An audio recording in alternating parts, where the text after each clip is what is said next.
So, demo ko sa inyo kung paano yung gumamit ng manual mode. Okay. Ito yung manual mode ng ating automatic transmission. Ito yung plus and minus.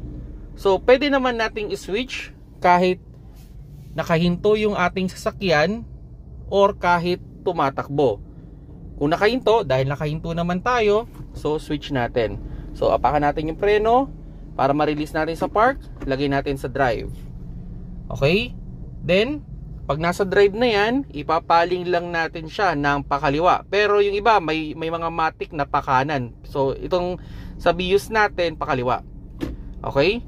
So, makikita ninyo, may M siya at may 1. Okay? So, ngayon, try kong itakbo. So, release natin yung handbrake. Itatakbo natin. Okay? So, dahan-dahan lang natin muna. Control lang sa paa para hindi mabilis yung takbo natin. Okay, isang idea sa manual mode, no? Yung manual mode, kusa siyang nagda-downshift pag bumabagal yung takbo natin, pero hindi siya kusang nag-a-upshift. Okay? So, isang idea yan mga paps. So, ayan. So, ayan. Bawa yan. Tumatakbo na tayo. Pag tumakbo na tayo ng mga 10 to 20 kph, pwede tayong magdagdag ng cambio. So, angat lang natin na isa. Okay? Ayaw pa kasi mabagal pa daw yung takbo natin. Dagdag tayo isa. Yun, number 2 na. So pag gusto pa natin bumilis, dagdag pa tayo isa. Yun, third gear. Gusto natin bumagal, bawas tayo ng isa. Gusto pa natin bumagal, bawas pa tayo ng isa. So yun, no? Ganun lang yung paggamit. Gusto natin bumilis, dagdag tayo ng isa.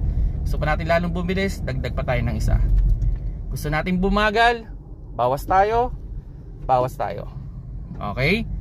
So, ganon. Then, kung gusto nating ibalik sa drive, walang problema. Balik natin sa drive. Yun, balik siya sa drive. Okay? So, gusto nating tumatakbo yung sasakyan, switch natin sa manual mode. Pwede. Ayan. Gusto natin bumilis, dagdag.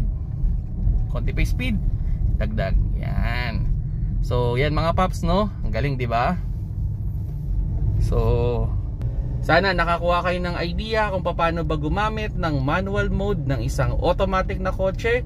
Try nyo i-experiment. Di naman masisira yan. Pag-aralan nyo lang mabuti.